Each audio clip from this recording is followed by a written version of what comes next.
Zorgen moet je doen, niet maken. Zorg is persoonlijk. Onze jongste patiënten krijgen daarom bij de huisartsenspoedpost ook een persoonlijke behandeling.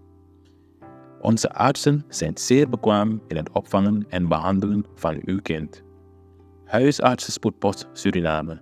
Uw zorg is onze zorg.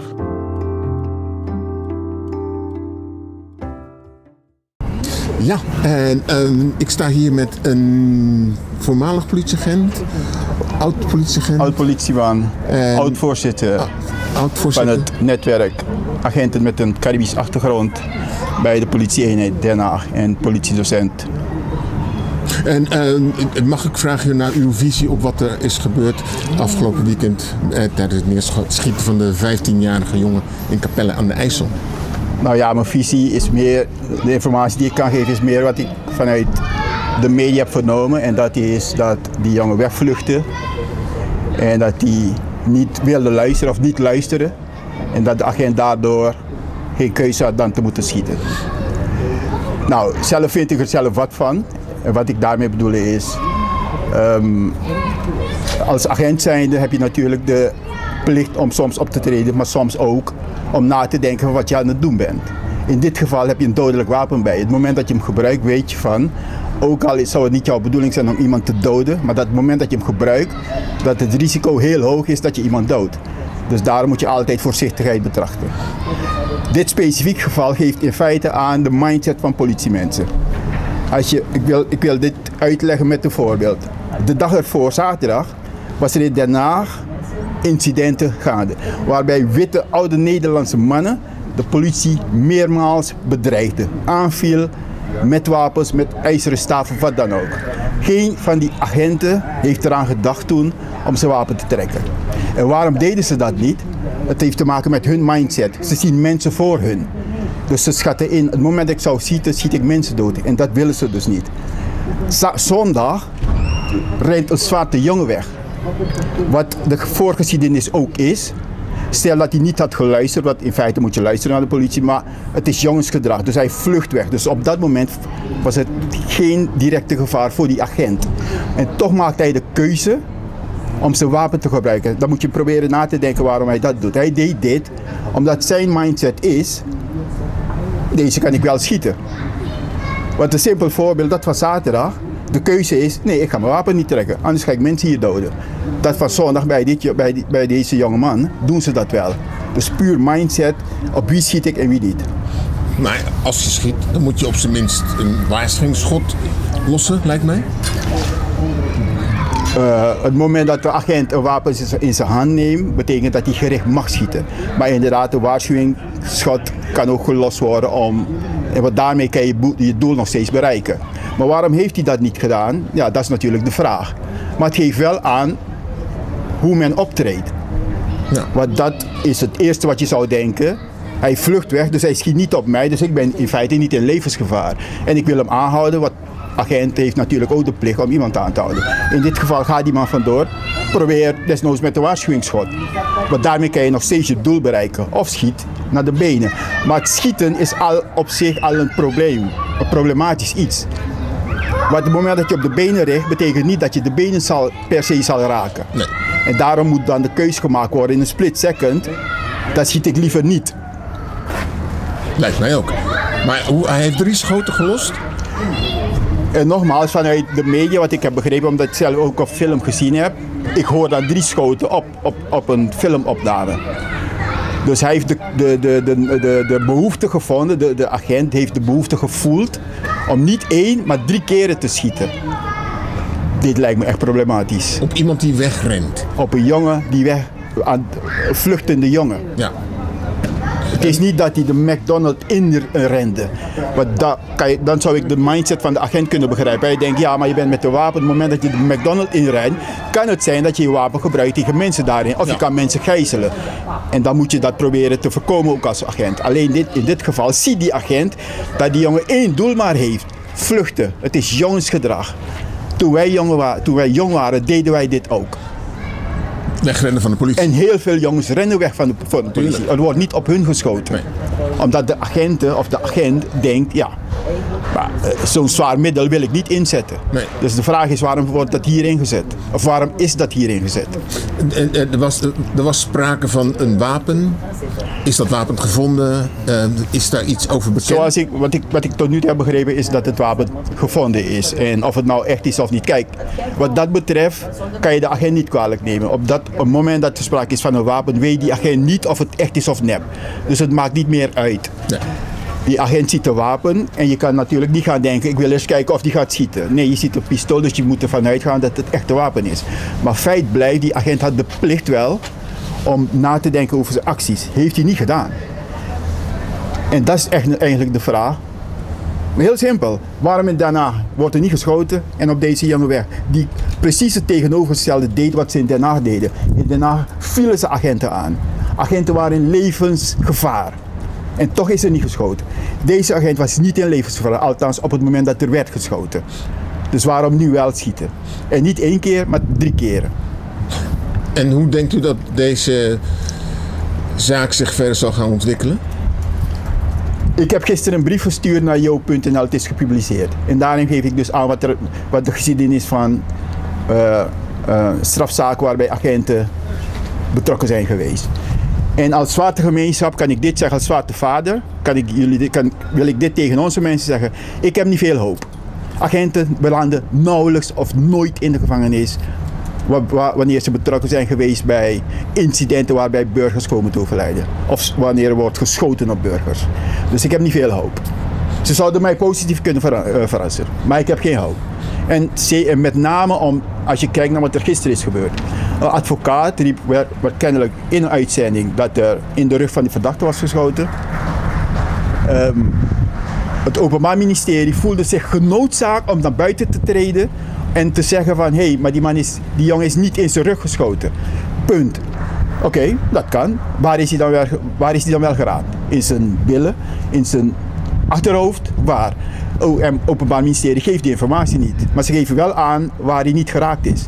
Waarom? Dus mijn vraag is, of eigenlijk mijn reactie daarop is, of je geeft informatie en dan vertel je de bevolking waar hij wel geraakt is, of je houdt je mond dicht. Ja. Maar ze geven geen uitsluitsel over waar hij wel geraakt is. Dat is mijn punt. Ook niet in de medische dossiers, er wordt er nergens over gerept. De politie weet waar hij is geraakt. Het Openbaar Ministerie weet dat, want ze hebben het slachtoffer bij hun. Ze gaan onderzoeken, ze hebben direct door waar die man geraakt, waar die jong geraakt is. Dus zij weten dat. En de vraag is, kijk, zij hoeven natuurlijk niet alles te delen met de bevolking, omdat het onderzoek nog loopt. Maar geef wel informatie. Kom niet naar buiten met een deel van informatie die in feite beter uitkomt voor jou. Nou ja. Toch? Ja. Denk ik. Ja, dat is jezelf indekken. Dat gevoel lokken zij zelf uit. Ja. Door zo sumier informatie te geven. En die advocaat die het daarover had, weet u haar reactie? Zijn reactie volgens mij is dat meester Roethoff. Nou ja, kijk, een advocaat die krijgt informatie, die heeft het strafdossier nog niet. En die gaan bovendien trouwens nog aangifte doen. Dus het strafdossier is de vraag of zij dat krijgen. Maar goed, dat heeft hij nog niet. Dus hij moet het nog hebben van informatie die bekend is bij iedereen. Dus hij zegt iets in een tv-uitzending. Dan denk ik, waarom moet het Openbaar Ministerie zo daarop gaan reageren? Want zij kunnen denken, oké, jij denkt dat hij in zijn rug is geraakt. Wij weten dat het anders is. Prima toch? Ja. Dan laat je dat toch op de zitting of wat dan ook toch zien waar hij wel geraakt is. Waarom voel je de noodzaak om naar buiten toe te treden met zeer beperkte informatie? Waar jullie alleen maar baat bij hebben. Dus ja. Het Openbaar Ministerie. Ja, u bent het dus niet mee eens dat zij dus deze zaak vanuit hun optiek proberen te beïnvloeden? Ik zal niet zeggen beïnvloeden. Ik zeg alleen, door hun optreden krijg ik niet de indruk dat zij objectief bezig zijn. Right. En op basis van het verleden, hoe zij strafzaken hebben afgehandeld, waarbij agenten als verdachten betrokken waren, heb ik niet de indruk dat zij deze zaak ook objectief gaan benaderen en afhandelen. En ik zeg het gewoon zoals ik het denk, zoals ik het zie, wat ik weet. En ik blijf naar één ding verwijzen. Daarna wordt er niet geschoten op witte mensen die de politie aanvielen. 1 dag later rent een jongen, een knaap, Een zwarte knaap, hij rent weg van jou en je ziet 3 keren. Dus niet 1 keer, maar 3 keren. Nou, dan misschien mag jij me dat vertellen. Misschien kan jij me uitleggen, want ik begrijp het nog niet. Ik begrijp het zelf ook niet, Ja, want ik begrijp sowieso niet dat Het heeft je... te maken, zeg ik, met de mindset van de agenten. Ja, Er is racisme, er is discriminatie bij de politie. Die mensen in combinatie met een wapen. Is best een gevaarlijke combinatie. dat is een... En alles wordt ontkend. Kijk, het moment dat men gaat werken aan het bestrijden van racisme, discriminatie, etnisch profileren door politieagenten, Ja? dan zeg ik, oké, ze zijn goed bezig.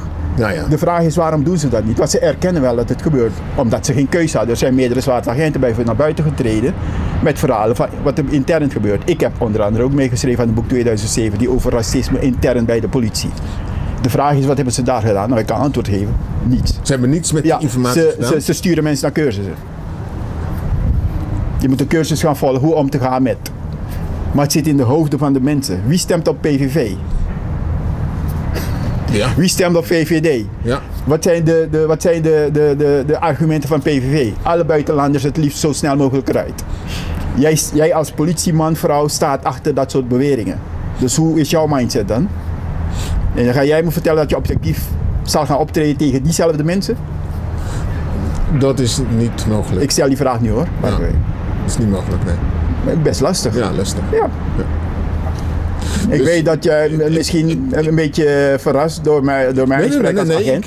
Ik ben zeer geïnteresseerd in wat je te vertellen hebt, want ik wilde Nee, weten dus dat- hoe je dat, dit ziet. hè. dus- Dus je ziet dit- het er echt somber in. Op basis van wat er tot nu toe gebeurd is, ik ben niet naïef. Nee, En ik ben niet iemand die in een illusie leeft. nee, dat ik ook niet. Nee. Ik bedoel, de realiteit dwingt De mij realiteit, gewoon. precies. Ik word gedwongen door de realiteit Ja. om heel somber naar deze zaak te kijken. Ja. De toekomst, wat er in het verleden is gebeurd, geeft mij geen reden om optimistisch te zijn. Maar laten we toch hoopvol eindigen en zeggen dat dit een nieuwe zaak is. En dat er opnieuw naar gekeken wordt. Hoopvol- Met nieuwe ogen naar gekeken Hoopvol, wordt. dan wil ik hem hoopvol afsluiten op mijn manier. Kijk, gisteren zei die oma werd geïnterviewd toen er een waken was, een mars in verband met die jongen. En toen zei ze van ja goed, we moeten liefde tonen, noem maar op, richting iedereen, ook de politie, zei ze. Kijk, die oma is emotioneel sowieso bij betrokken. Zij heeft het moeilijk, die mevrouw heeft het moeilijk. Maar die mevrouw toont ook aan hoe goed die mevrouw is. Want zo ergste ding wat haar overkomen is, en het eerste waar ze aan denkt is liefde. Dus het geeft aan, en dat bedoel ik met name de mensen die heel vaak roepen over zwarte mensen, zwarte jongeren en hun ouders, dat zwarte jongeren worden gestuurd door hun ouders om strafbare feiten te plegen. Nou, deze ouders laat duidelijk blijken dat dat niet zo is. Want zij zitten vol met liefde. Ja. Alleen richting de overheid kunnen wij geen liefde tonen op het moment dat wij worden afgeschoten. Nee. Nee. Dat is lastig. Maar die oma heeft getoond dat het wel kan. De overheid nu nog. Dus kudos. De overheid nu nog. Ja, het is aan de overheid. En laten we hopen dat die klassenjustitie zo ophoudt. En dat er echt recht gesproken Ik wordt. blijf het met u hopen. Dankjewel. Alsjeblieft. Take you krabasi ano sheng Masa pemba ano sheng Bega doti ano sheng Na tampum fui ala Vaderland Suriname is mijn vaderland, yeah. Vaderland Suriname is mijn vaderland Suriname is een heilig land Maar we doen wat toe onheilig staan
Prophetessa Productions.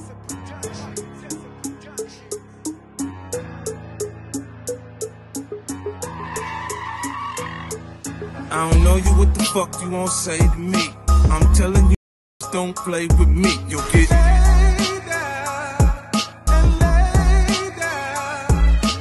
body on the ground, it's okay with me. I make examples so niggas don't play with me. You'll get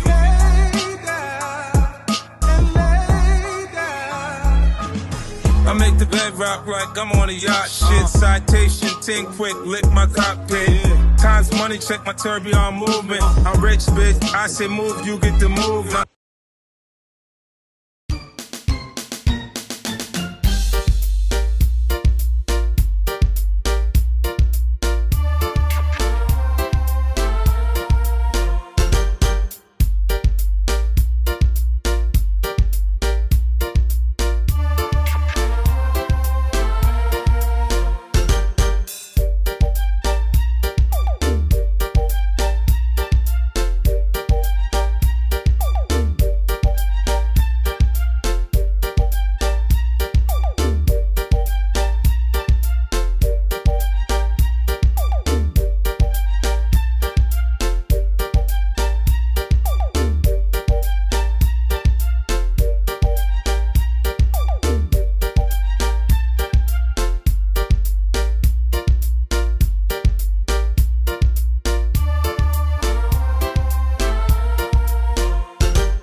Xyla-Care is natuurlijke self-care, geïnspireerd op de rijke kruidenkennis uit onder andere Suriname. Voor vrouwen die willen herstellen, ontspannen en in balans komen in elke fase van het vrouw zijn. Of je nu net bent bevallen, je cyclus wilt ondersteunen of gewoon goed voor jezelf wilt zorgen. Xyla-Care is er voor jou. Onze pure kokosolie is perfect voor de tere babyhuid en de verzorging van moeders. Onze theesoorten en vaginale stoomkruiden brengen rust, reiniging en herstel. Gun het jezelf. Of geef het liefdevol cadeau aan iemand die het verdient. Xyla-Care. Pure aandacht met de kracht van de natuur. Bezoek onze website op www.xyla.care en volg ons op Instagram en Facebook.